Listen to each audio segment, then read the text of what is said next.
20 radiologues pédiatriques pour 600 millions d'enfants. Laissez ce chiffre résonner une seconde pour ceux qui nous écoutent. Ouais, c'est vraiment dur à imaginer. C'est ça, 20 spécialistes pour absolument tout un continent face à une population infantile de 600 millions d'âmes. Et en fait, c'est pas du tout une erreur de frappe. Non, malheureusement. C'est vraiment le point de départ de notre plongée d'aujourd'hui. Et notre mission pour cette exploration en profondeur, c'est de comprendre avec précision comment une crise médicale absolue, un vrai désespoir systémique en Afrique du Sud, a pu donner naissance à l'une des percées technologiques les plus historiques pour l'intelligence artificielle mondiale. Et c'est une histoire qui, en fait, défie complètement toute la logique classique qu'on a l'habitude de voir émerger de la Silicon Valley, tu sais. Ah oui, complètement. Parce qu'on va voir que l'innovation, elle n'est pas toujours dans des labos parfaitement financés, avec genre des armées d'ingénieurs surpayés. Souvent, elle naît vraiment au bord du précipice. Exactement. Cette exploration va démontrer que la contrainte extrême, le manque absolu de ressources et même le désespoir peuvent agir comme les catalyseurs les plus puissants pour créer une technologie véritablement robuste. Bon, décortiquons tout ça. Parce que, je veux dire, l'échelle du problème initial est presque impossible à concevoir pour le cerveau humain. C'est clair? 20 médecins pour 600 millions d'enfants. Pour donner une image à notre auditeur, c'est comme se tenir sur la plage face à l'océan Atlantique et essayer de le vider avec une simple cuillère à café. L'analogie est parfaite, toi. C'est une tâche humainement, physiquement impossible, peu importe ta volonté. Et pour notre auditeur avide d'apprendre, préparez-vous, car cette histoire va complètement changer la perception qu'on peut avoir de la provenance des futures grandes révolutions technologiques en santé. C'est pas juste l'histoire d'une petite application mobile de plus, quoi. Ah non, pas du tout. C'est l'histoire de la société Envisionit Deep AI. Mais bon, pour bien comprendre cet outil, il faut vraiment qu'on commence par cette impossible équation humaine. Et en fait, tout part d'une femme, le docteur Jayashri Naidoo. Exactement. Le parcours du docteur Naidoo, c'est vraiment fondamental. C'est la clé de voûte pour comprendre le pourquoi et surtout le comment de cette technologie. Ouais. En 2010, elle devient la toute première radiologue pédiatrique formée en Afrique du Sud. La première, hein. La première, oui. C'est un accomplissement monumental pour elle, mais le revers de la médaille, c'est une solitude professionnelle complètement écrasante. J'imagine, ouais. Et une décennie plus tard, en 2021, elle n'est toujours que l'une de ces 20 spécialistes sur l'ensemble du continent. Donc, imagine un peu sa réalité quotidienne. C'est vertigineux. Elle passe ses journées entières dans la pénombre à lire des radiographies, parfaitement consciente que pour chaque enfant qu'elle aide, il y en a des dizaines de milliers d'autres qui n'auront accès à absolument personne. Et c'est là qu'il se passe un truc, non? Oui, en 2014, arrive ce qu'on peut vraiment qualifier de véritable épiphanie. C'est le fameux moment Eureka par excellence. Elle est chez elle, elle lit un article de presse technologique tout à fait ordinaire sur une intelligence artificielle. C'est souvent comme ça que ça commence. Ouais.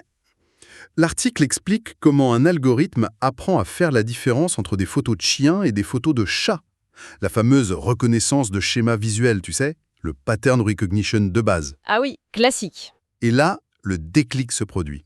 Elle réalise que la radiologie, son métier d'experte hyper pointu, qui lui a demandé plus de 10 ans d'études post-bac, c'est au fond, fondamentalement, la même mécanique, de la reconnaissance de schéma. C'est fou de faire ce lien. Oui, si une machine peut analyser des pixels pour voir qu'un chat n'est pas un chien, elle doit pouvoir analyser des nuances de gris pour voir qu'une tuberculose n'est pas une pneumonie. Ce qui est passionnant ici, c'est que cette question n'est pas juste un petit exercice intellectuel d'une chercheuse, tu vois. Ah non, là c'est une question de survie. Grande échelle.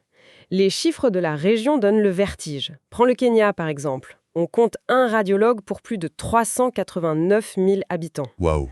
Au Nigeria, c'est 1 pour 566 000. C'est dément. Pour donner un point de comparaison concret, afin de mesurer l'ampleur du gouffre, en France, le ratio est d'environ 1 radiologue pour 4 500 personnes. 1 pour 4 500 contre 1 pour plus d'un demi-million. C'est... L'écart est d'un facteur 100, ouais.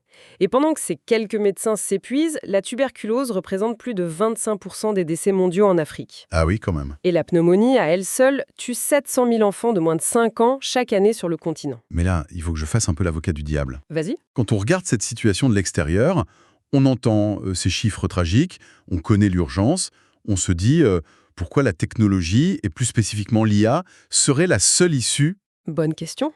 Je veux dire, la communauté internationale, l'OMS, les grandes fondations, elles pourraient pas simplement se réunir, injecter genre quelques milliards de dollars et construire des dizaines d'universités médicales flambantes neuves à travers le continent. Sur le papier, ça semble évident. Bah oui, on forme 10 000 médecins d'un coup, on finance leur poste, et le problème est réglé de manière purement humaine, non? C'est une réaction hyper logique, et d'ailleurs c'est souvent le premier réflexe des institutions occidentales.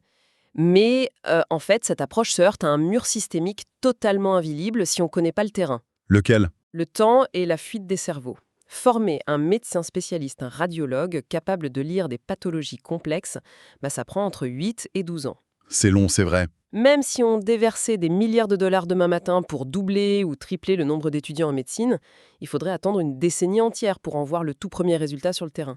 L'argent seul ne peut pas acheter le temps perdu. D'accord, je vois l'inertie du temps de formation, mais bon, une fois formés, on les a pour 40 ans de carrière, non?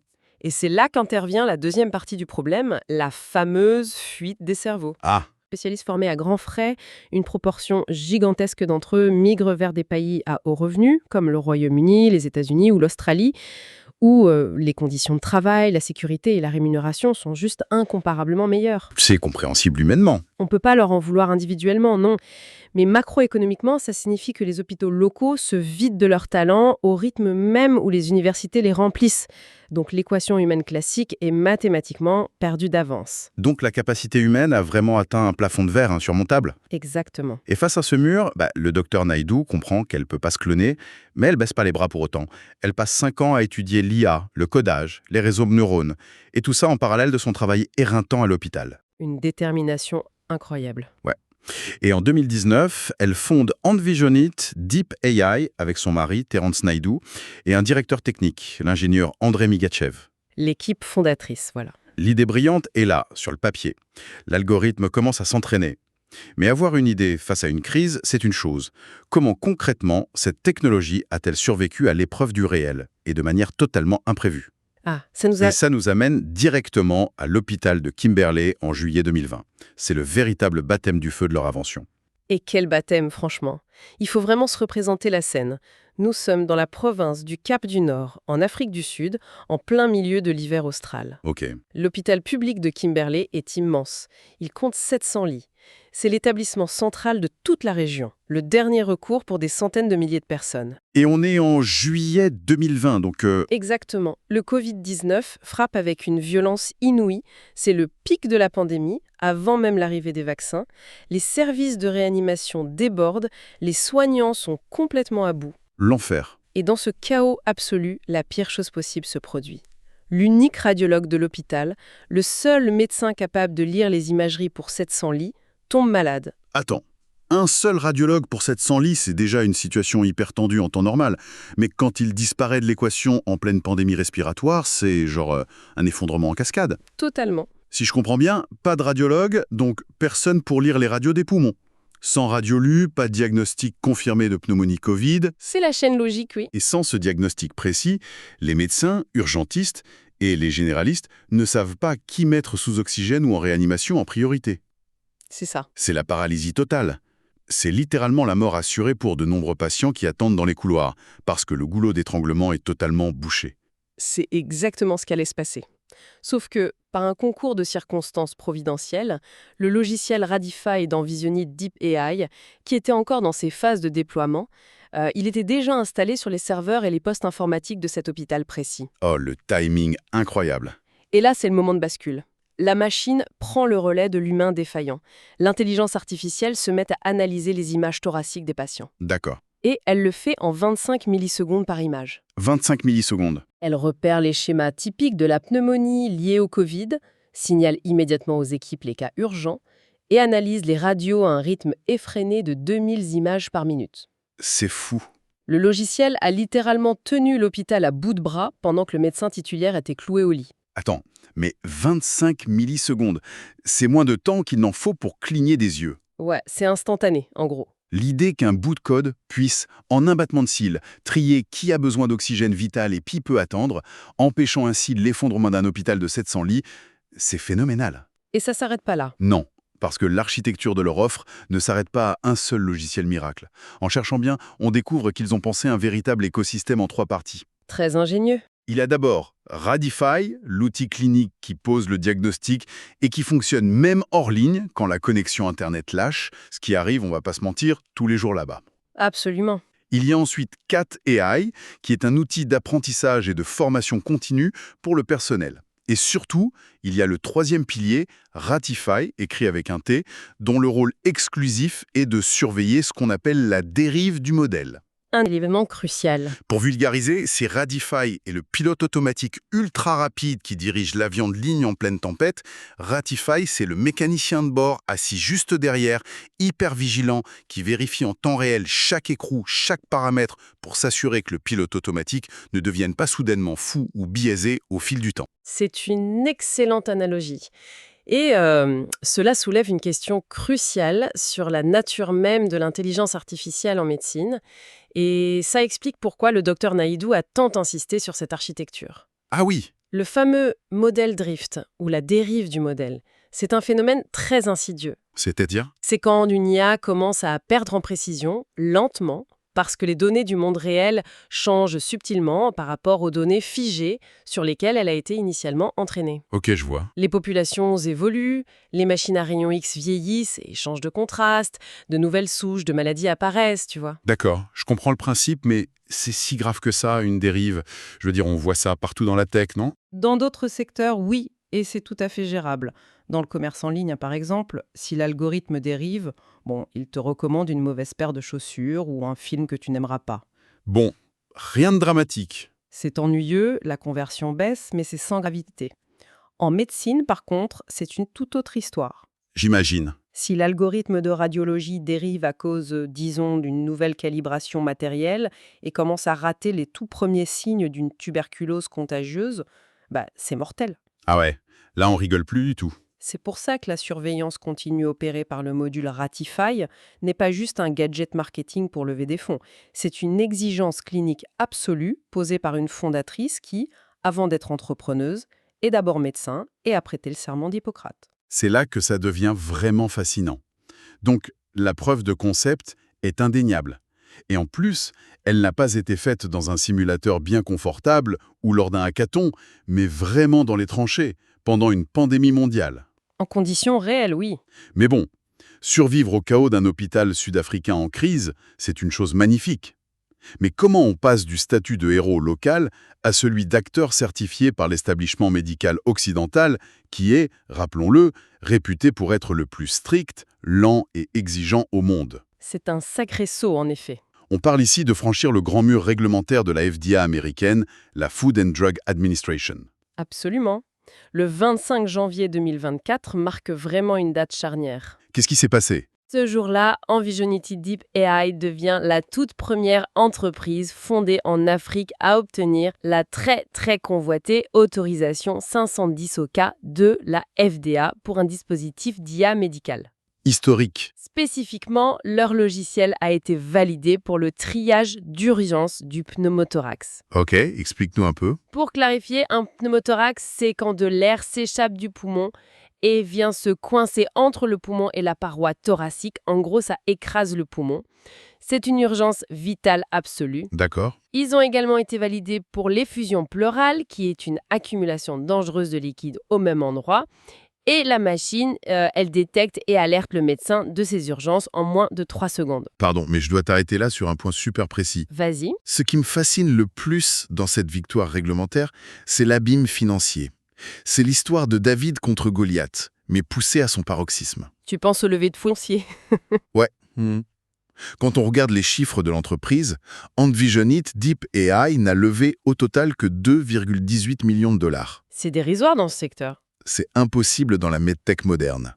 Dans ce milieu, on sait très bien que les concurrents américains, israéliens ou européens brûlent des dizaines, voire des centaines de millions de dollars en essais cliniques et en frais d'avocat, juste pour faire approuver leurs algorithmes. C'est la norme, ouais. Comment, avec une fraction aussi minuscule de ce budget, depuis Johannesburg, ils ont réussi à passer exactement la même porte ultra sécurisée de la FDA? Si l'on relie cela à la vue d'ensemble, pour survivre et s'imposer avec si peu de capitaux initiaux face à des géants surcapitalisés, il fallait un modèle économique et stratégique d'une intelligence rare. C'est-à-dire? Ils pouvaient pas se permettre de brûler du cash, tu vois. Ils ont donc pas cherché à construire une armée de commerciaux pour aller vendre leurs logiciels en boîte, au porte-à-porte, aux seuls hôpitaux riches. Ah, malin. Leur modèle de revenu a ciblé, dès le départ, plusieurs pôles extrêmement stratégiques et spécifiques à leur environnement. Comme quoi, concrètement? Il y a le modèle d'abonnement classique pour les hôpitaux, bien sûr, Ok, basique. mais leur coup de génie a été de cibler l'industrie minière. Les mines? Oui. En Afrique du Sud, les travailleurs des mines d'or ou de platine sont massivement exposés aux poussières de silice. Conséquence, leur risque de contracter la tuberculose est 5 à 10 fois supérieur à celui de la population générale. Ah oui, logique. C'est un fléau de santé publique majeur. Donc, au lieu d'attendre que les mineurs tombent gravement malades et aillent à l'hôpital, le logiciel s'installe directement dans les petites infirmeries sur les sites miniers pour faire du dépistage de masse automatisé. Ils ont pris le problème à la source. Ils se sont rendus indispensables là où le problème naît, ouais. Ils visent aussi les assureurs privés en intégrant cette radiologie instantanée directement dans la médecine du travail pour faire baisser les coûts de prise en charge tardive. C'est brillant. Mais ça, c'est pour l'ancrage local, hein. Ouais. Mais pour le déploiement mondial, parce que pour compenser ce manque de centaines de millions de dollars de capital risque, on découvre qu'ils ont scellé une alliance qui est, mais géniale. Avec Cisco, Mass Challenge, mais surtout, ils se sont associés au géant allemand de la pharmacie et de la santé, Bayer. Un partenaire de poids. Parce que, réfléchissons-y, construire un réseau de vente mondial, payer des serveurs cloud sur chaque continent, recruter des commerciaux dans 40 pays, c'est mort. Ça coûte des fortunes. C'est impossible avec 2 millions. Au lieu de ça, ils ont intégré leur technologie sous forme de plugin directement à la plateforme cloud mondiale d'imagerie qui appartient déjà à Bayer. C'est ça. C'est un cheval de Troie absolument parfait pour une distribution planétaire et à coût presque zéro pour eux. C'est la définition même de l'agilité stratégique. Complètement. Ils utilisent les vastes tuyaux de distribution d'un géant mondial pour propulser une technologie qui, à la base, est née de la pénurie. C'est bon? Cependant, faut quand même nuancer. Malgré ce succès retentissant auprès de la FDA américaine et ce partenariat mondial, la route sur le continent africain n'est pas encore pavée d'or. Ah. Il y a une différence entre valider un algorithme à Washington et le faire tourner dans un village reculé. La réalité physique, elle, résiste encore fortement. Justement, parlons-en de ces murs de briques qui restent à franchir. Parce que le code informatique peut être le plus élégant et le plus optimisé du monde, il dépend toujours à la toute fin du matériel physique sur place. Le nerf de la guerre. Et c'est le premier grand obstacle, l'infrastructure de base. Pour qu'une intelligence artificielle lise une radio et détecte une anomalie, il faut que l'image elle-même soit un fichier numérique, des pixels. Évidemment. Or, dans d'innombrables cliniques ruraux à travers l'Afrique et les pays en développement, les machines à rayons X sont encore, purement analogiques. C'est le gros point noir. Ce sont de vieux appareils qui impriment sur des films plastiques physiques, tu sais, qu'on accroche sur un tableau lumineux. Oui, à l'ancienne. Le logiciel, lui, il peut pas analyser un bout de plastique si on le numérise pas d'abord. Et remplacer tout le parc radiologique d'un continent entier par des machines numériques, c'est pas à la portée d'une start-up. Non, en effet. C'est un défi d'investissement public massif qui dépasse largement le cadre d'un visionnette, on est d'accord. C'est sûr. Le deuxième obstacle majeur, qui est peut-être plus psychologique et politique, c'est le défi de la méfiance. Ah, la méfiance locale. Oui, historiquement, il y a une longue et très compliquée tradition d'importation de technologies médicales occidentales en Afrique. Qui finissent souvent à la poubelle, non? Exactement. Des technologies qui très souvent ont été pensées pour d'autres environnements, qui nécessitent une maintenance impossible sur place ou qui n'ont tout simplement jamais été testées sur les populations locales. Je vois le genre. Il y a donc une réticence naturelle et légitime des praticiens locaux face à la fameuse tech miracle. Bien sûr. Mais paradoxalement, c'est précisément ici qu'Envisonite transforme un obstacle historique en un avantage concurrentiel décisif au niveau mondial. Alors, qu'est-ce que tout cela signifie au fond? Pourquoi leur outil serait-il différent? Eh bien, Parce que si on suit bien la mécanique de l'apprentissage automatique, la fameuse IA développée en Occident est entraînée presque exclusivement sur des immenses bases de données provenant d'hôpitaux américains ou européens. c'est le problème classique du biais des données. Donc sur des patients majoritairement blancs.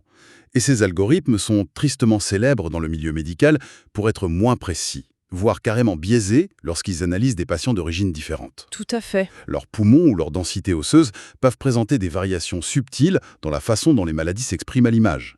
L'IA dans Visionit, en revanche, elle a été entraînée dès le jour 1 sur des données africaines d'une diversité incroyable. C'est son grand point fort. Elle a été validée dans des hôpitaux ruraux et surtout, elle a été codée avec une légèreté qui lui permet de tourner sur des réseaux électriques instables qui sautent sans arrêt. Ce qui la rend increvable.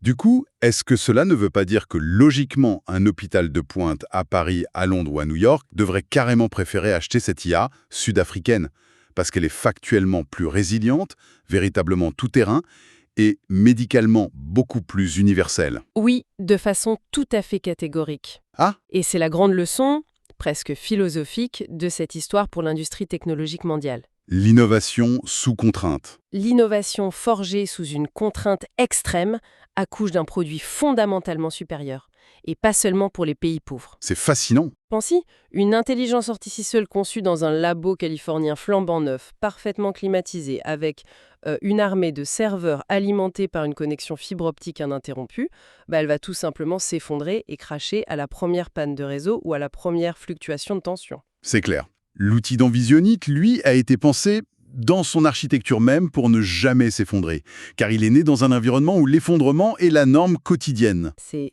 hyper résilient.